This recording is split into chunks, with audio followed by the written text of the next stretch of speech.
Good afternoon, everybody. Welcome in to a Monday night football edition of Establish the Show. We are going to wrap up week, what is this, week five? End of week five already? Wrapping up week five, going into week six. Buys were here this week.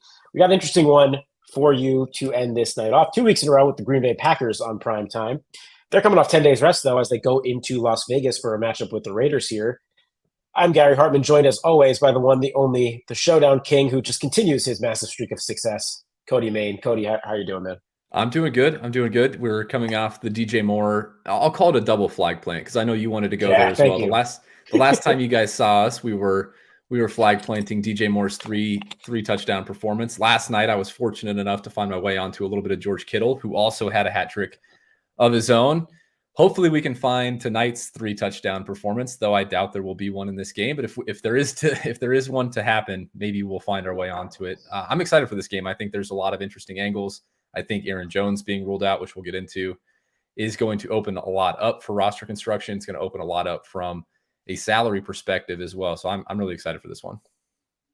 Yeah, George Kittle's good for at least one primetime explosion game per season. So, it's probably optimal just to go over the field in every 49ers primetime game, and eventually you'll hit. And last night was definitely the one for that one. Yeah, glad everyone had success, hopefully, for that Chicago game on Thursday night.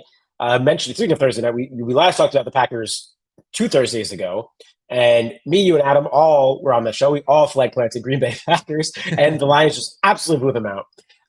I'm hoping to see something different tonight because I think there's some interesting ways to play this slate. But just from a macro perspective, Cody, how do you feel about this one here? Oh, sorry, let me get my screen back up for you.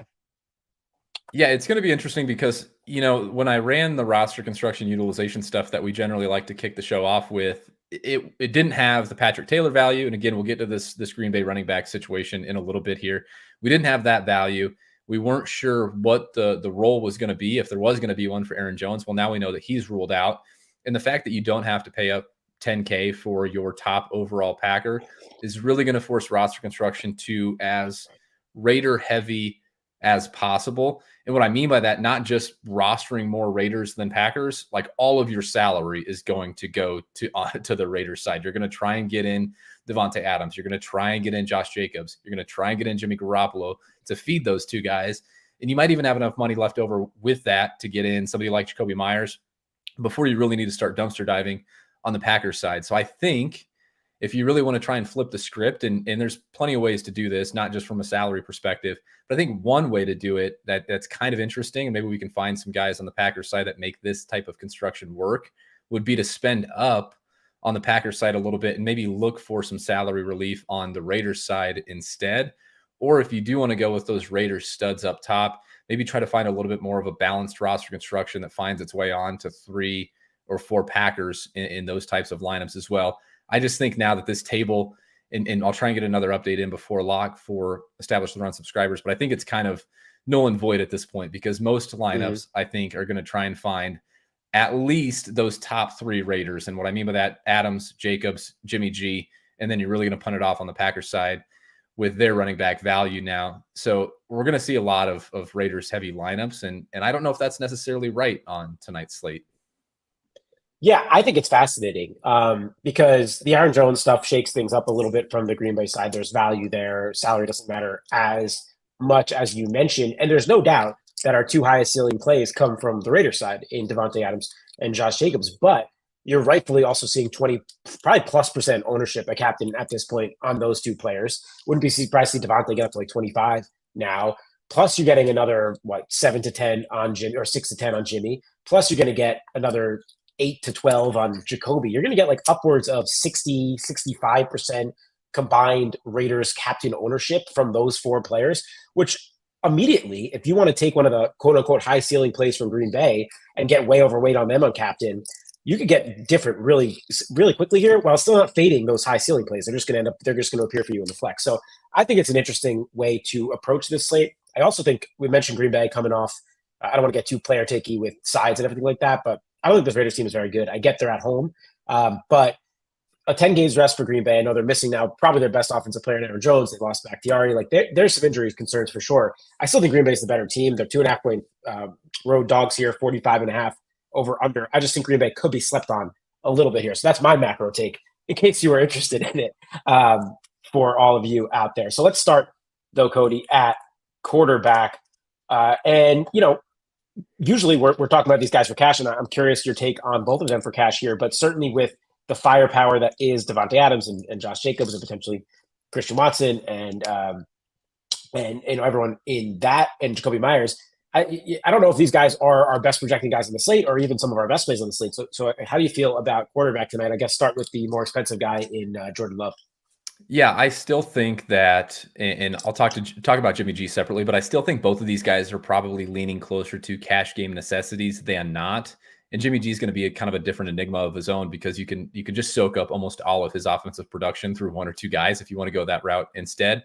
But for Jordan Love, I mean, we've got difficult price tags still on Romeo Doubs. We've got a difficult price tag on Christian Watson. We're not 100% sure on his role after he was on a snap count last week. You have Aaron Jones ruled out.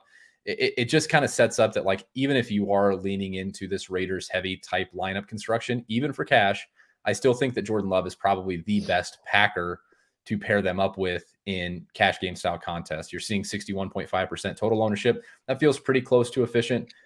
For me, I think I would probably come in a little bit over that, just given the raw floor that we get from Jordan Love, and probably come in a little bit under the 11.1% captain ownership, as I'm way more interested in trying to find that pure raw ceiling from his pass catchers that are a little bit more difficult to project. So for cash game contests, certainly think Jordan Love is definitely in the mix and would probably find his way into my cash game contests. For even small and large field tournaments, I think my interest in him is mostly reserved to flex only there. On the other side, Jimmy G, it's tough because I think now that we've got a $200 stone minimum player that is in play, I think we can maybe find our way onto Jimmy G as a final piece there. But if you can't find your way to him, I completely get it. I think that Devontae Adams and Josh Jacobs are probably equally strong or better cash game plays. And I think that's where Jimmy G might get squeezed out a tiny bit, although you're seeing 55.5% total ownership, 6.7% of captain, and kind of the similar story with Jimmy G here on the other side. I much prefer to play him at flex. Think he's a little bit underowned at flex, and even at 6.7%, a little bit overowned at captain. So again, Jimmy G, somebody that I probably want to target just as a flex only player in my small and large field tournament builds. Yeah, I think the way you broke that down and when you were talking about it, and I feel like the Sims will probably agree here, and that is that these guys seem like much healthier flex play options than captain options tonight, and I think you could see them both appearing in flex lineups way more than captain, just with all the firepower, even on both sides. Like, say what you want about Christian Watson and kind of the boom bust nature, the injury, Romeo Doubs, like their ceilings, really high ceilings on a lot of skill players here that I think somebody would get there personally. Cool. Let's go over to running back. Let's start on the Josh Jacobs discussion before we kind of dive into this Packers mess now with no Aaron Jones. I'll just let you go anywhere you want with Josh Jacobs. Probably maybe the best overall role of any bell cow running back in the league. Obviously coming off excellent year last year, starting to look a little bit more like himself, I'd say, over the last couple of weeks. How are you feeling about Josh Jacobs in this matchup? It seems like a really good matchup on paper with how Green Bay has been against running back so far this year. Yeah, it does. And it feels like this is kind of a run funnel Green Bay Packers defense. We've seen that from them in the past. They're facing the league's third highest situation neutral rush rate through 4 weeks. They're also a team that's not getting a high stuff rate. And I think because they're not getting a high stuff rate, that's going to incentivize Josh McDaniels to run it a little bit more than maybe he would. I don't think Green Bay is going to give up these massive chunk plays to Josh Jacobs, but I think that if he can go out there and turn out 4, 5, 6, 7-yard runs consistently, maybe average 4.5, 5 yards a carry, it's just going to incentivize McDaniels to keep the ball on the ground, maybe a little bit more than we would expect. Not to say that I don't like their pass catchers, but this is a sick role for Josh Jacobs, and it has been for a long time. He's still one of the league's true bell cow backs. He's handling 72% of the team's rushing attempts, getting most of the red zone attempts, getting a majority of the attempts inside the 5-yard line. And he's still not ceding a ton of work on long down and distance plus 2-minute snaps. So we're getting those high target shares from him as well. He's got a 19.1% target share on the season. And this is a Green Bay Packers defense that is also allowing quite a bit of opportunities through the air to opposing running backs. So if Devontae Adams wasn't on this slate and Devontae Adams wasn't just $600 cheaper, I think Josh Jacobs would be my favorite overall captain on the entire slate. but Devontae Adams does exist, and he's accessible in terms of price on this slate. So I think I prefer Adams. If you're asking me to choose straight up Josh Jacobs or Devontae Adams, it's going to be Jacobs, or it's going to be Adams more often than not. But I do think that 20.5% captain ownership may be a little high. I think it's pretty efficient. And if I was building out a 20 max or 150 max type set, I would certainly want exposure to Jacobs at captain. Yeah, to me, it's close between those two guys, but I agree. I get the slight edge to Devontae. 45.5 is fine enough over under compared to what we saw a lot of these games on this main slate where 42s, 43s. 45.5 is solid. Devontae gets the revenge narrative if you want to go in that direction, but we'll talk about him in a minute. Any love here for Zamir White or Amir Abdullah? I mean, obviously now with the Packer side that we're about to talk about, if you're going to an RB2 or 3, it's probably not on this side, but in the lotto, these guys make your player pool. Yeah, I think they should make a 150 max set, and that just is because of the value that you get from having a unique lineup. But these guys are sprinkles at most. Zamir White and Amir Abdullah, they're not free by any means. Zamir White's 3,200. Amir Abdullah's 1,000. We'll talk about some $200 players, not even on the Packers side, that I think are in play on the slate. So for me, I would actually probably come in right at or under that 4.5-5% projection that we have there. But they certainly deserve, just because of the nature of showdown slates, to make your MME player pool. Agreed there. All right, Green Bay side. So Aaron Jones ruled out a couple hours ago. A little bit surprising to me. I hadn't been keeping too much of a close eye on his situation. I know he returned last week. Now, if you go back to week 3, the last time he missed, Patrick Taylor, who was called up as of about an hour ago or so from the practice squad, played, I think, only 10 less snaps than A.J. Dillon, seemed to have a hold on the pass-catching role. This is not to mention the fact that A.J. Dillon has looked like a terrible football player, which has been unfortunate to me. My Jewish brother there, A.J. Dillon, sad to see him, sad state of affairs. Also, did the show with Adam and Evan. We like A.J. Dillon here and Establish the Run. The issue is not looking good at football. On the flip side, he's 4,600. He's going to have a good role still. How are you handling? Let's start with Dillon, and then we'll have the Taylor conversation. This is kind of the inverse of Devon Achane on the main slate, right? Achane felt maybe a little bit overpriced for the role that we were expecting, but he was in a great offensive environment at home against the Giants. One of the most, if not the most, explosive player in all of football right now, maybe behind only his teammate in Tyreek Hill. And you're probably going to get 8 to 10, maybe 12 at most touches if you're really, really on the high end of his touch range. And you just felt like he was going to get there because you knew he was going to break one of those long runs. The 15 yards per carry apparently is going to be real for him for as long as he continues to play football. It's the absolute opposite for A.J. Dillon. At $4,600 with now the RB1 in Green Bay, feels a little bit underpriced here, probably very underpriced, all things considered. The role is going to be very safe. You can project 12 to 14 touches pretty easily for him, maybe even closer to 15 to 17 on the upper end of his range. But he's very, very, very inefficient right now. And I don't know if that's just small sample bias. I don't know if that's who he's become. I don't know if that's because of difficult matchups to start the season. Yeah. But it just feels like you're not going to get much juice out of A.J. Dillon. He's had 44 rushing attempts and has 0 explosive runs to start the season, averaging 2.7 yards per carry. It feels gross. It's just one of those spots where you can secure the volume and you can feel really good about getting a player who's priced around the kickers, priced around the defenses. And you can say, hey, I know I'm going to get 12 to 14 touches from him. Maybe he falls into the end zone. Maybe he breaks one, although that doesn't seem likely. But it just feels like there's this very narrow range of outcomes for A.J. Dillon. And that might be okay for cash because you know kind of what you're getting from a floor perspective. But man, it even kind of seems like LaFleur is just had enough of A.J. Dillon at this point. The week 2 and 3 games in which Aaron Jones was ruled out prior, that week 2 game, he got 75% of the team's rushing attempts. It was 75% for Dillon, 5% for Taylor, 15% of the rushing attempts for Emmanuel Wilson. He was inefficient in that game. And then immediately after, in the week 3 game with Jones still ruled out, only 48% of the team's rushing attempts. Patrick Taylor climbed up to 14%. And then Emmanuel Wilson was at 10% still. Patrick Taylor's going to eat into the pass game opportunities as well. He ran around on 46% of dropbacks in week 3. He handled 63% of the long down and distance snaps, handled 56% of the 2-minute snaps. So if this team gets down or they're in 2-minute drill or they're in 3rd and long, they're probably going to turn to Patrick Taylor a little bit. And that's why you see a nice projection on him at $200. It's tough for me going back to Dylan just to kind of close this out. I get it. And volume is king in the NFL, especially at the running back position, but I'm having a tough time wanting to go there at 42.7% total ownership and 7.5% captain ownership. Yeah, it's a really tough one to break down here. I don't think the coaching staff is ready to fully give up on AJ Dillon. As you mentioned, you did a good job kind of breaking down all the other factors that could be playing into his poor play. That said, he really profiles to me tonight as much better cash game option. You mentioned volume. The reason that I'd be afraid of fully fading this ownership in tournaments, and honestly, why I'd probably want to come in around the field and captain too, is you just never know. I still think he'd get the goal line work. So you just never know if we're getting a Jamal Williams type game out of a big back like Dillon. You just never know. Like he could fall into the end zone twice at 4,600. That's what you want.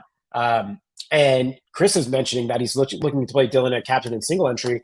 And this is something I'm interested in doing tonight and I was telling you before the show, is getting really heavy on a Packer in the captain role. I kind of have my eye on receivers, but at only 7.5%, he's an interesting option there as well. So it's a really tough one. It probably makes or breaks your slate if he hits or doesn't hit, at 4,600. If he hits 16 plus more points probably at that price, I think he's going to be in there for you. But then again, kind of moving to the Patrick Taylor conversation, you mentioned salary doesn't matter too much. To me, part of the reason salary doesn't matter is because we don't have Aaron Jones. We have AJ Dillon at 4,600 and we have Patrick Taylor at 200. So I asked you before we went on, hey, is this 13% actually right for Patrick Taylor? Because I could see the field just clicking him like crazy. So what can happen, I think, and this will be more prevalent in smaller field stuff. I think what can happen here is the field gravitates towards the $200 as a means to fit in the three players that we talked about as kind of cash game necessities, or four players, I guess, in this case.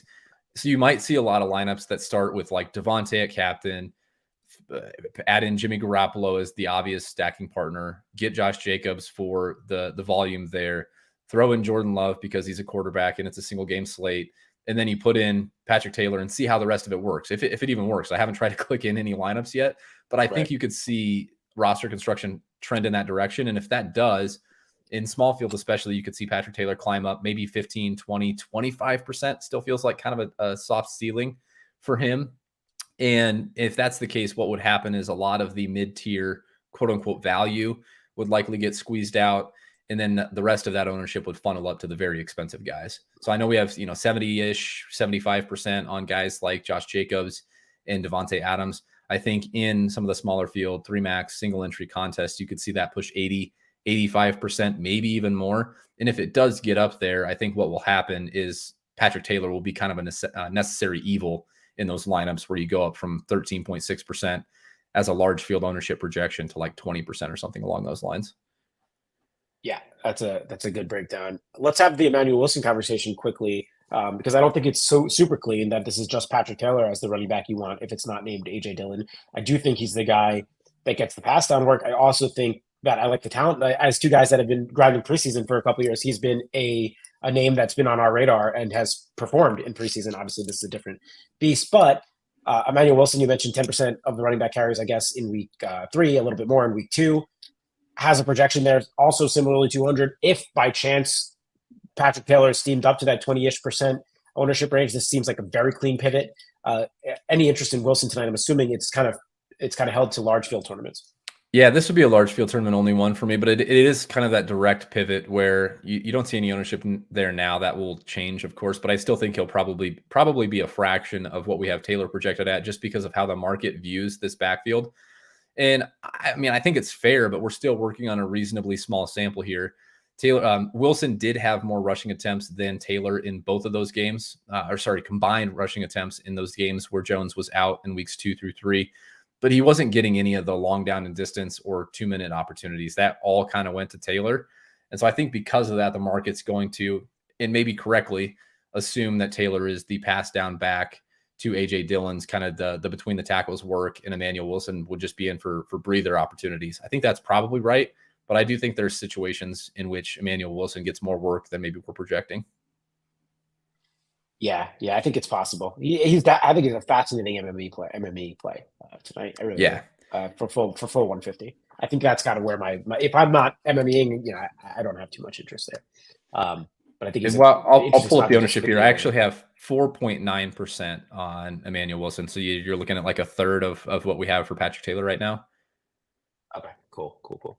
All right, let's talk receivers. Let's start on the Vegas side again because it's clear, man. This route tree, the route participation, the target tree, it's all very condensed, and it has been all season. And it's Josh Jacobs getting the stuff out of the backfield, and it's Devontae Adams and Jacoby Myers. And these are two excellent plays. Obviously, we kind of already had the Devontae discussion. I don't think there's that much to be said here. He's a top 5 receiver in football still. He's showing his ceiling is massive week in, week out. To me, he's matchup proof. I know someone in chat asked if Jair is going to shadow him. I think so. I don't really care, quite honestly. And no, I'm not worried about ownership. I'm not worried about anything. I want to make sure I have my Devontae Adams shares covered. To me, the more interesting name is Jacoby Myers, and I want to have a deeper conversation on him. But take it wherever you want to go with those top 2 guys. Yeah, I'll quickly give my 2 cents here on Devontae Adams, and I don't think there's much to say. You know, ETR subscribers can read the article and get my thoughts on him and how worried I am about the Jair Alexander shadow coverage. Hint, not at all. I still think even at 20.2%, you know, the reason we don't like Jacobs as much is because if you're going to give me the same ownership on Devontae Adams at $600 more expensive, whose, you know, true raw ceiling is much higher than what I think Jacobs's raw ceiling is, then I would just much prefer to play Devontae Adams. I think if you run that through, you know, simulations, I think that they would agree with that, where you're trying to find the true optimal outcome for Showdown. I think Devontae is a much better captain at 20.2% ownership than Jacobs is. So I love him there. Would try to get overweight that, but I do worry the field kind of sees it the same way as you and I do, where he's just this clear 101 on the slate, and maybe that 20.2% comes up closer to 30.2%, which I think is much more efficient. Jacoby is the one that's interesting to me. And as we'll get to on the Packers side, I think there's some chance that Jacoby steams up a little bit as well, because he's priced right there, right around Romeo Doubs, Jaden Reed, Christian Watson. In the role and the projection and everything is just so much more clear for Jacoby Myers. So I think for people finding themselves in this range, if they don't mind doubling up on Packers or on Raiders receivers, I think that you're going to see a little bit more ownership on Jacoby Myers than we will see on the Packers side. It's probably right, but I would just caution against thinking you're going to show up to some of these contests with low ownership on Jacoby Myers, because he's kind of an easy click when you compare who he's priced around and the other options you can have at a similar price point. So, you know, it's tough, but there's not really much to say negatively about him from a projection and usage standpoint. I really think he's a pretty awesome play, but I worry that both of these guys, the Packer or the Raiders' top 2 receivers, are just going to get pushed up a little bit. Yeah, I mean, there's a real quick bull case on Jacoby, right? First of all, full point PPR DraftKings right away plays into his skill set. Salary, if you want to talk in that direction, is in his favor. Ownership's in his favor. But if you want to play into either narrative that Devontae is going to have trouble with the matchup, or his shoulder is hurt, is bothering him, he's questionable all week, he's expected to go, then Jacoby benefits from that too. So there's a lot of paths to Jacoby. I'm more interested in when you play these guys together. Is it in a Garoppolo captain lineup that you like them more together, or is there just enough volume and condensed targetry stuff going on here that they can kind of go together in any type of format? Yeah, the crazy thing is that the way the slate sets up from a pricing perspective and how these two players interact with one another, I think you can play them together because you've got the money to do so, and it's so condensed. You really don't have a wide receiver 3. I know Hunter Renfrow is hanging around there at 2,200, but you really don't have a wide receiver 3 that is competing for target share. You really don't have a tight end that's competing for target share. We'll talk about Austin Hooper in a second. And so because of that, you're seeing like 60% or more of the team's targets are going to go to these top 2 guys. And I think it's totally fine to play Adams with Jacoby Myers in the flex. If I was Adams at captain and Jacoby Myers in the flex, if I was doing that, I would have Jimmy Garoppolo in that lineup. But I don't think you need to rule it out. And I don't think if you have both of them in a lineup, you need to have Jimmy G at captain. The way the DraftKings full point PPR works, as you mentioned, you can certainly get these big games from both Adams and Myers, and they could still outscore Jimmy G because of the 100-yard bonus, obviously touchdowns being more 6 versus 4, and having the PPR aspect of it all. So I think that playing them together is totally fine. Yeah, you mentioned Hunter Renfro quickly. 2,200, a little bit rich, I think, now for what this role is. Yet, very clearly the third receiver, the target share. I think you mentioned in your article is still like what 7 something%. It's low, but he's out there in 3 wide receiver sets. There could be some easy targets his way. You never know who might fall into a touchdown. So it's definitely someone that should be considered if you are clicking on Hunter Renfro in like tournament latitudes. Who is that coming at the expense of? Yeah, probably the other cheap value, and maybe even up to you're probably considering him versus some of the kickers and DSTs on the slate as well, kind of in that like 4K and below ish price range. It's okay. I mean, if you showed up with a 150 set or a 20 max set with like 10 to 15% Hunter Renfro, I think it's okay. It just doesn't inspire a whole lot of confidence given what we've seen from him. But I think there are some positives you can point to in his usage profile. Obviously, very poor route participation in week 1, wasn't targeted at all. And then since then, it's kind of come up 76% route participation in week 2. I believe that was with Jacoby Myers ruled out. But it's been 57%, 59% in weeks 3 and 4. And I know Devontae missed a little bit of that week 4 game. But, looks like he's going to be out there in all 3 wide receiver sets. He's kind of dusted Christian Wilkerson from that aspect. So, yeah, you can certainly do worse, but it's not a play that I'm doing backflips to try and jam in at all.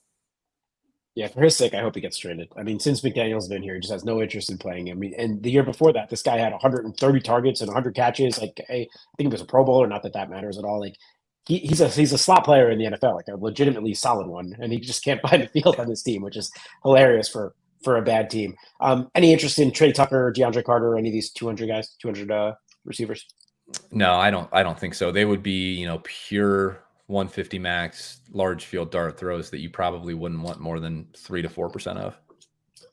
Yeah, and we see your questions. If we have time at the end, by the way, for like construction stuff, we'll get to them for sure. Let's talk Packers side. It's really interesting, and I think this is another spot. We talk about these couple of these spots on every Showdown slate that really make or break the slate. But I think some Packer pass catchers can hurt. But let's loop in Musgrave here, and we'll do the Raiders tight ends conversation in a second. But Christian Watson came back last week. Now we got was kind of on a pitch count as reported, and is probably way underpriced for what his talent is and what his ceiling is at 7,800. I believe you flag planted him or Adam flag planted him on that show. Now we have 10 more days of rest. He's $400 less than a less talented wide receiver 2 in Romeo Doubs. And ownership isn't that crazy to me at 35%. So he's really standing out like a sore thumb. But all him, Romeo Doubs, Jaden Reed, a very clear top 3. And then Luke Musgrave's profile as a rookie tight end has been excellent as well before he got left the last Thursday night game for a concussion. So all 4 of these guys stand out as like solid plays to me. How are you handling kind of this main group here? Well, man, yeah, you're right that we've had these spots. It seems like, back to back on these Showdown slates where it's like, if I just knew the usage of this one position group, I feel like I would be really confidently making lineups heading into lock. In heading into the slate last night when I was writing this up, I kind of felt like that was the Aaron Jones spot. Well, we've got that news to some degree. We know what's going to happen there. Now it's this Packers wide receiver situation. I guess I was confident last week that Christian Watson was going to play in full because we didn't know about the pitch count heading into the slate, or at least if we did, I wasn't aware of it because I played him in bunches and was ultimately disappointed in that, as Romeo Doubs kind of was the guy that you needed from the Packers side.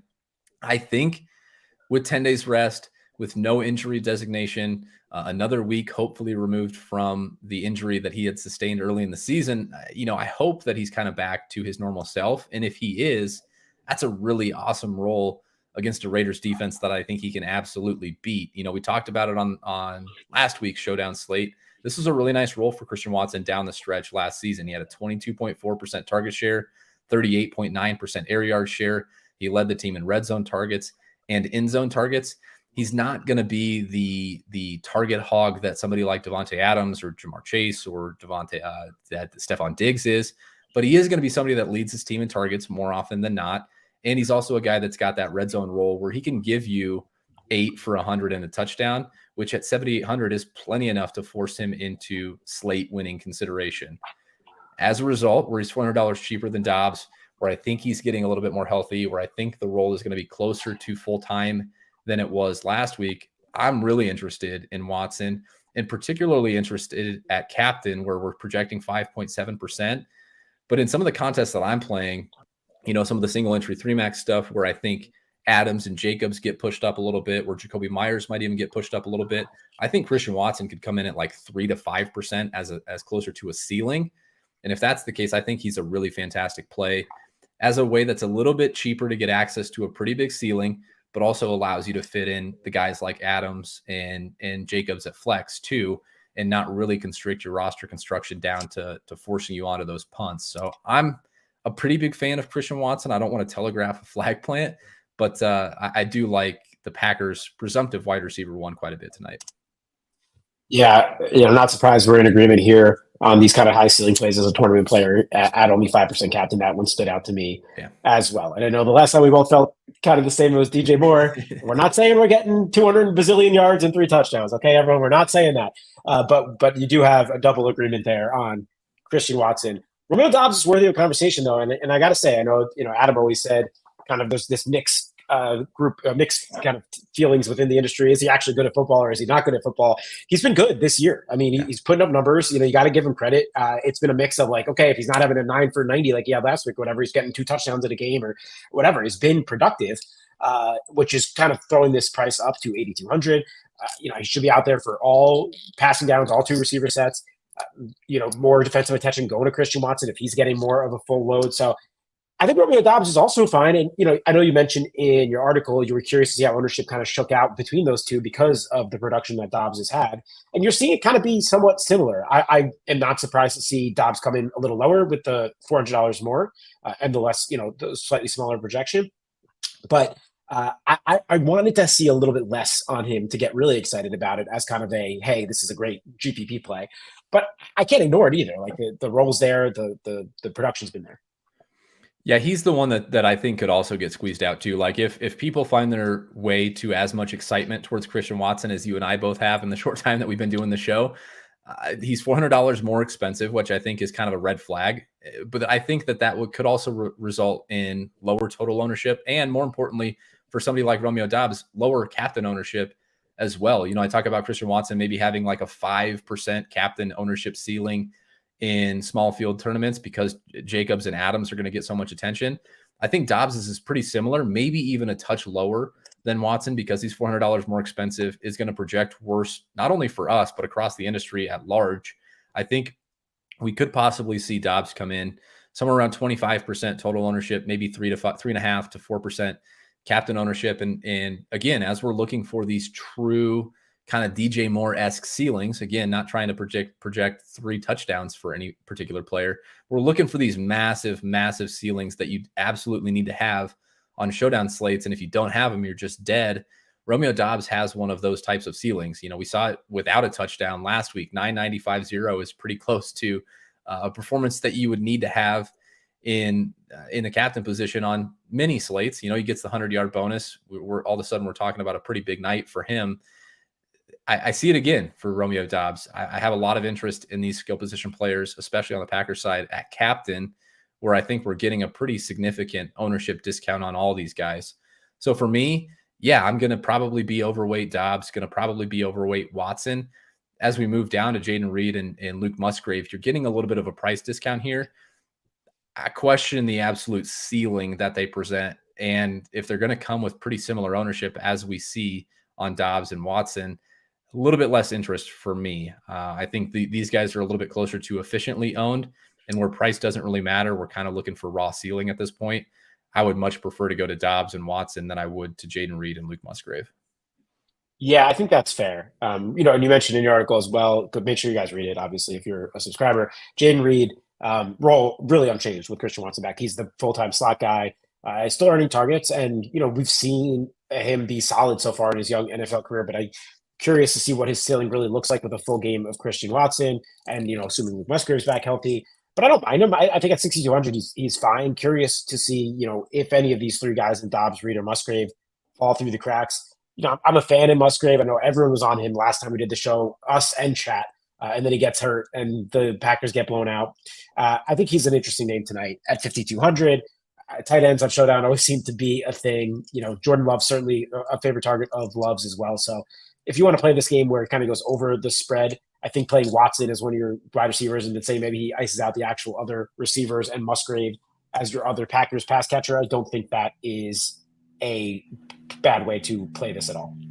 And these guys on opposing sidelines, yeah. the wide receiver position, really correlate well with one another when you're looking at like playing one of them in captain. Like if you're playing Christian Watson, it gives a big boost to Devontae Adams, Jacoby Myers on the other side. So the way I'm thinking through that, obviously you get that natural correlation with like Captain Watson plus Jordan Love, who I think makes sense in most Captain Watson lineups.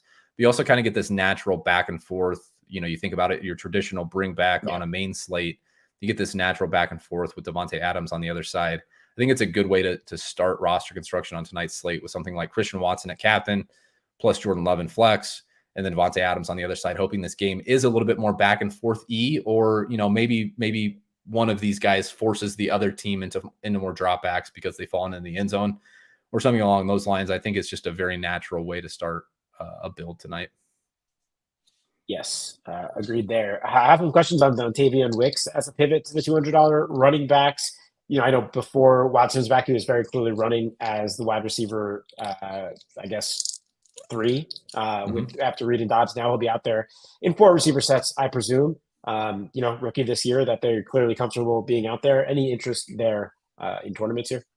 Yeah, definitely. I think if you're playing Wicks, you have to kind of tell yourself the story that Watson is once again limited. His route participation definitely came down in week 4 from 68% in week 3 to 57% in week 4, but 57% route participation for a stone minimum receiver is actually pretty interesting. He's got a pretty high ADOT, so he's one of these guys that could pay off his price tag on a reception or 2. But if Christian Watson is back to, a 70 to 80 to 90% route share, that is really going to ice out somebody like Dontavian Wicks.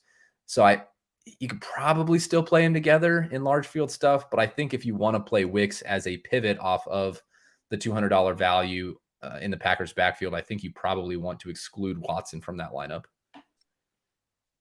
Awesome. I don't want to skip over before going to DSTs and kickers, the Vegas tight end situation. Yeah, we talked about all these incredible pass catchers and solid running back plays too. It's really hard for me to go here, even at minimal ownership. You're seeing 12% on Austin Hooper. He's $600. He's out there. Michael Mayer just seems to be kind of iced right now. I mean, I guess they're pivots to if Taylor or whoever gets called up, or if you want to go really 5-1 Raider heavy type thing. But any interest in these two guys? Yeah, I think that's the best thing you can say about Austin Hooper is that he's out there. It's been pretty empty calories from Austin Hooper. Well, it's been pretty empty calories for anybody not named Jacoby Myers, Devontae Adams, and Josh Jacobs in this offense. It's just so condensed. There's not a whole lot left over for these guys. When I was writing up the slate last night thinking Aaron Jones was going to play, Austin Hooper kind of looked like a necessary evil to make roster construction work in lineups that wanted to roster all those studs. He's way less necessary now. I do think we probably need an ownership update there to bring him down from like 12.4% to, 9.5% or something like that, where a little bit more of that ownership goes in the direction of Patrick Taylor.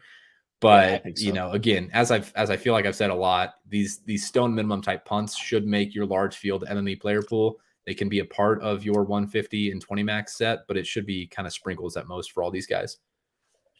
Yeah. Yep. All right, let's talk DST and kickers because there's so many skill position guys on this slate that project well, that can fit into your lineup. Is this the slate where these guys get squeezed out? And usually we see a ton of ownership around a couple of DSTs and kickers, but I wouldn't be surprised if these guys are a little bit under-owned tonight, at least in flex spots. Yeah, I totally agree. Again, DST and captain, DST and kicker in captain, mostly going to be a no from me. I think they're just, even at like 0.7% and 1%, they're just a little bit overowned at that position for me. You need to get like close to 0 for it to really show as any sort of positive leverage there. But at flex, yeah, they've continuously been a little bit underowned. And as we've played around with the sims a little bit more, and as I've been reviewing lineups a little bit more, it does seem like, especially in some of the sharper field contests, you're seeing that kickers and DSTs are going a little bit underowned as flex plays. And part of that's because it's not as easy to correlate with whoever your captain is. It doesn't fit into roster construction perfectly. And so you're kind of left guessing which one to go to.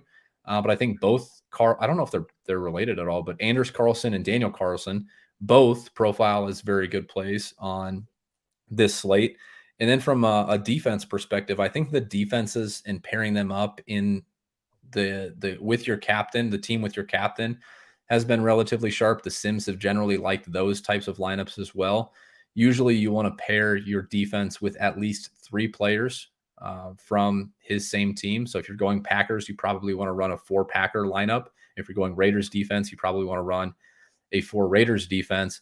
But I kind of got excited about this Packers defense when looking at Brandon Thorne's D-line, O-line mismatches. You've got a Packers D-line that ranks 15th in pass rush win rate. They're 8th in pressure percentage, 4th in QB hurry percentage. And the Raiders O-line is 1st in pressure percentage given up and 19th in sacks per pass attempt given up. So if I'm kind of telling myself this story that I like going a little bit more Packers heavy than the field might, I think I quite like the Packers DST and flex in those lineups at 15%. And I think that's really good natural price point leverage off of AJ Dillon as well. AJ Dillon's 4,600, going to be 40 to 45% owned. The Packers are 4,400, probably going to come in 10 to 15% if AJ Dillon gets steamed up a little bit more even. So I kind of like that Packers spot a little bit tonight. Yeah, it's interesting for sure. And yes, the Carlsons are brothers, as Mark Dunyeezy says. I just looked that up too. That's fun. If you look at their DraftKings pictures, I didn't want to make any assumptions, but if you look at just their DraftKings pictures, it's like, oh yeah, these guys are related. Yes, for sure. Great. Let's take a couple questions. We got about 5 minutes here. I know we had a couple of interesting ones from back. Let me grab them about construction stuff, Cody. And I don't know if they're a little bit too macro, but let's talk about let's go to this one here. A couple of showdown slates we've seen 2-4 optimal. I think we just had another one recently too. Can you discuss the types of slates when you see 2 or 4 or 1-5 that would be most viable? And we're saying 2-4, 1-5. We are talking about the underdog to the favorite, correct? Right? Two from the Yep. Go ahead. So like it's very intuitive, right? When 2-4 is optimal, that usually means the underdog won outright, or if they didn't win outright, they covered a fairly large spread, or they just scored fantasy points in a way that forced more of their players into winning lineups than would be the opposing side. And so there's not a whole lot of earth-shattering news here, but generally speaking, the way you want these 2-4s to work, if you're playing, for example, 2 Packers and 4 Raiders, or vice versa, 4 Raiders, 4 Packers and 2 Raiders, you kind of want the side that you're being heavier on to A, come from the winning side, and B, have their production be a little bit more spread out. I could see it from the Raiders side, even in a Raiders win, where only like 2 of them are optimal, because you get so much production funneling through Devontae Adams and Josh Jacobs that you could still get 4 Packers in a winning lineup, even if the Packers lose outright. So that's the way I would think about it. Just think about the way that your roster construction works.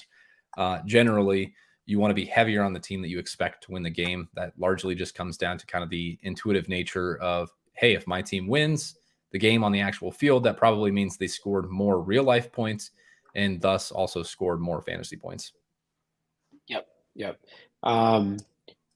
Charlie says, don't you think Reed takes a hit with Watson back in, not Wicks? No, I think it's the other way around, Charlie. Reed's kind of locked into that slot role. Wicks was running more outside as a wide receiver 3 in 3 receiver sets when Watson was down. So I think Wicks definitely takes the biggest hit. What else we got? Johnny says there's been little correlation on winning lineups lately. Is that true? I don't know if you've studied this stuff for recent weeks. Yeah, it probably feels like it anecdotally, and I think on any given single game slate, you're going to see a little bit more, I guess, randomness, if you want to call it. But I think that the way that you should think about it is, how can you correlate while still getting a unique roster construction? And if you're able to do that, then you're going to see a little bit less correlation in those lineups. So I think that's just something to consider. Like last night's slate, though, I thought was fairly normally correlated. I guess at least the lineup that I had in the 4-4-4, you're looking at a lineup that had a Kittle at captain and had Brock Purdy in the flex, and then also had the 49ers DST. It just kind of depends on the game outcome as well. A lot more randomness can result in some funky things happening. Absolutely. Do you set a min salary to be used when running multiple teams? Any lineup rules you would add? Okay, so lineup rules we're not going to get into too much. Cody will give away some of that good stuff in Discord behind the paywall, but I think min salary stuff is an interesting one, Cody. And I know when I was getting started in Showdown, I always used to text you at the beginning of the night, what's our mid salary tonight? So I don't know how much you want to give away on this front, or if you have any kind of macro takes on this, but I guess, because every slate, it's slate dependent, right? The answer to this question, but do you kind of have a a rule you go to, an evergreen rule you go to from min-max salary stuff? Yeah, and I'm doing a lot more single entry and 3-max stuff where I've kind of got my hands over the lineups. I'm still using the solver to give me the lineups that I'm looking at, and then kind of hand selecting from there and seeing how they relate with what correlation I've got and how often I think they're going to be duplicated. So there's a lot that might go into my process that might not go into a normal process. But I've never set a min salary rule in the solver. I just let it go. And theoretically, what should happen with the solver, if you're inputting good projections, which hopefully I am using the ETR projections, it's going to give you the best possible projected lineups based off of what you're telling the optimizer to give you. And if it's giving me a lineup that projects well, that is only using 42,000, that's probably a good thing. It means that lineup is less likely to be duplicated. It projects well. So I don't necessarily worry about that too much if it's going to try and force in, like a $200 Patrick Taylor on a lineup that doesn't really need the salary relief. I'm totally okay with that because on Showdown, part of the game, part of the equation is trying to be unique. All right, last question here. I think you know the answer, but can you roster Dylan and Pat Taylor together? To me, that's a clear yes, especially with their salaries tonight. I probably want that in more Packers heavy stuff, but any thoughts on them or any other running back stuff together? Yes, the answer is you can absolutely play them together. Let me look at the Sims real quick and see what the Sims say. The Sims have AJ Dillon appearing in the optimal lineup 32.6% of the time and at 5.7% at captain. In that 5.7% of lineups, Patrick Taylor appears at an 8.4% clip. So part of the reason why he's not appearing a bunch is A, because you don't really need the salary relief of Patrick Taylor in those lineups, but it would be one of those situations where I would probably dock Patrick Taylor in lineups that have AJ Dillon at captain and just let it run completely naturally when I've got both players at flex. Yes, makes sense to me. Okay, let's get to flag plants. I have to get out of here in a minute. Cody, you officially had the DJ Moore flag, despite it being obviously a group effort there. We both love DJ Moore. I got to take my credit there too. But you get the honors for sure. I think I know where you're going, but go ahead. What do you got for tonight? Yeah. I think I telegraphed it one, and when we were talking about the Packers receivers, and we kind of all airballed on Packers receivers the last show that we did. So I'm going right back to the Packers with the guy that burned me most on the last Packers Showdown slate. That's Christian Watson at 7,800. We're projecting 5.7% captain ownership right now. He's appearing in the optimal lineup at captain at an 8.7% clip.